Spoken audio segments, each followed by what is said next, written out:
Halo, ketemu lagi nih sama Bang Timur. Kali ini gue akan bahas komik Indonesia dengan format yang agak beda. Kalau biasanya kita ulas komik cetak, sekarang gue bakal bahas komik rilisan digital di tahun ini.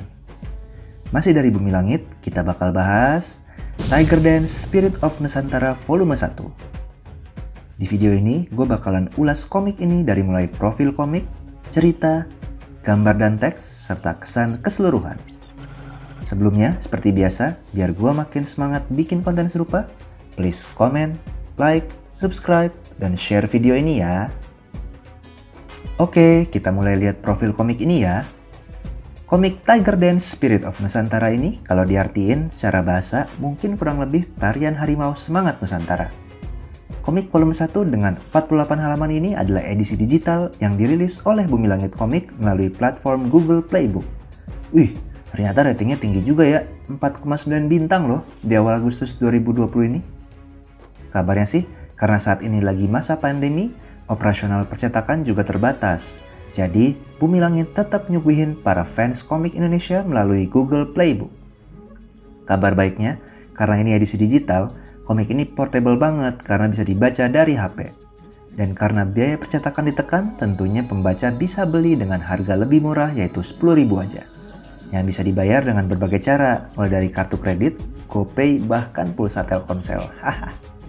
Jangan khawatir juga, karena pakai Google Playbook, lo bisa ngerasain sensasi balik halaman. Mirip komik fisik kok di sini. Kalau dilihat dari covernya, di sini ramai dan berwarna banget ya. Kita bisa lihat hampir seluruh karakter penting yang muncul di volume 1 ini. Tertulis juga kalau ini adalah bagian dari Jagat Bumi Langit Revolusi, yang artinya ini adalah kisah baru atau penceritaan ulang dari karakter jagoan Indonesia. Tentunya masih satu semesta lah sama Virgo and the Sparklings dan serial Si Buta dari Gua Hantu yang baru. Komik ini juga dikisahkan berada di era yang tidak terlalu jauh dengan jawara Bumi Langit lainnya. Akankah ada crossover?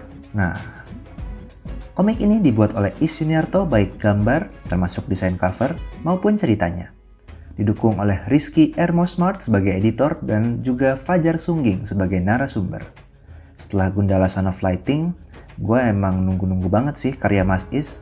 Gue pikir karena sekarang udah jadi general manager nggak terlalu turun komik. Ternyata enggak loh. Oke, sekarang kita bahas cerita komik ini ya.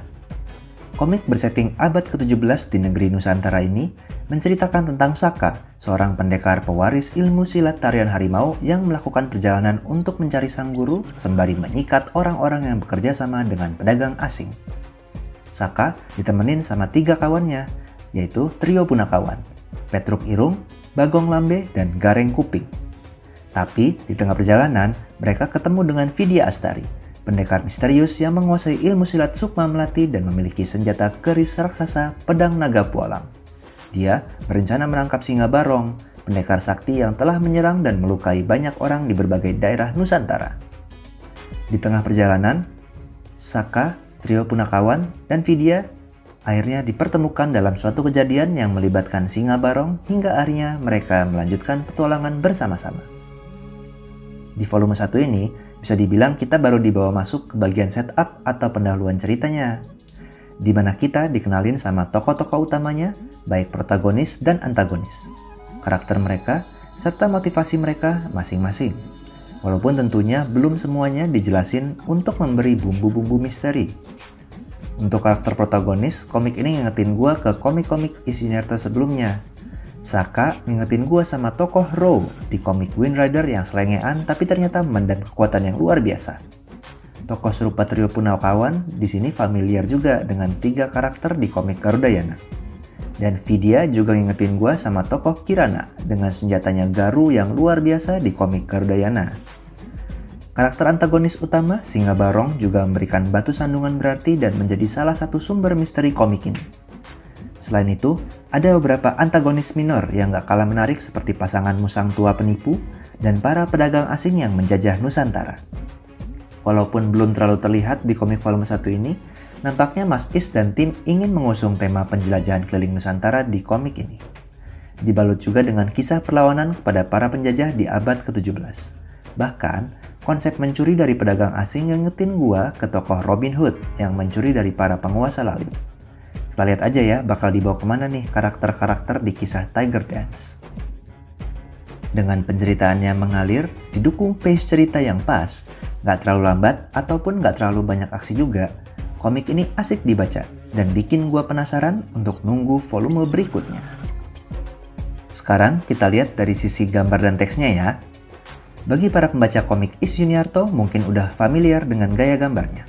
Komik hitam putih ini terlihat terinspirasi gaya manga Jepang, tapi masih punya ciri khas sendiri melalui goresan lugas tapi mulus dari Is Yuniarto. Teknik raster banyak dipakai untuk memberikan bayangan ataupun kedalaman dimensi pada tiap panelnya, sehingga kita bisa dapat sense jarak antar karakter yang lagi beraksi di tiap halaman itu. Tokoh Saka dan trio punakawan yang selengean dan sesumbar terkadang digambarkan pula dengan gaya semi-chibi yang komikal.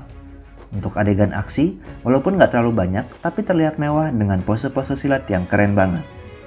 Untuk gambar latar seperti pedesaan, hutan, hingga kapal laut dibuat dengan cukup baik sehingga kita nggak bosan sama petualangan tokoh utama kita. Untuk desain karakter, Mas Is juga nggak setengah-setengah. Pakaian yang dipakai Saka sangat menggambarkan dirinya sebagai pendekar pengembara di masanya. Begitu juga dengan pakaian Vidya, yang tradisional tapi juga elegan, tentunya ditambah dengan senjata pedang naga pualamnya yang khas. Karakter Singa Barong yang nampaknya terinspirasi dari budaya tarian barong ini juga sangat detail, terutama di bagian bulu-bulu meraknya ya. Salah satu yang menurut gua spesial di komik ini adalah layout panelnya. Mas Is dan tim sangat luas memilih paduan layout yang gak monoton dari berbagai sudut pandang, permainan close up, dan perspektif, serta terkadang bisa memusatkan perhatian kita pada momen tertentu. Terlebih lagi, kita menjumpai banyak ornamen-ornamen Nusantara di antara panel tersebut.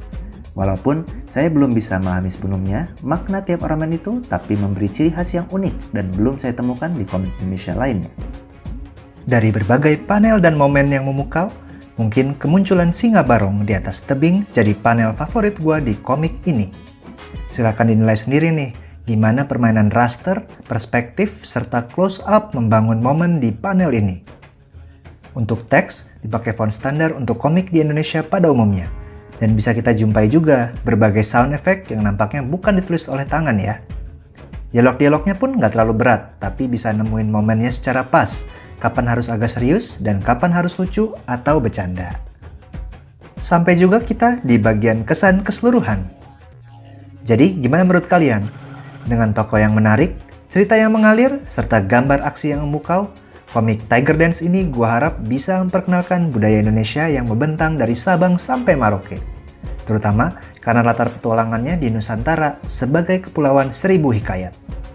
Di akhir komik ini pun pembaca diberi ruang untuk memberikan kritik dan saran langsung kepada kreatornya lewat link ke form online. Salah satu pertanyaannya adalah petualangan di daerah Nusantara mana yang pengen dilihat sama para pembaca. Menarik kan? Semoga komik ini banyak yang suka dan bisa terbit terus di beberapa nomor ke depan ya. Oke, mungkin itu dulu untuk saat ini. Jangan lupa untuk tetap baca dan dukung terus komik Indonesia yang pastinya nggak kalah keren sama komik internasional ya. Sampai ketemu di video berikutnya. Cus!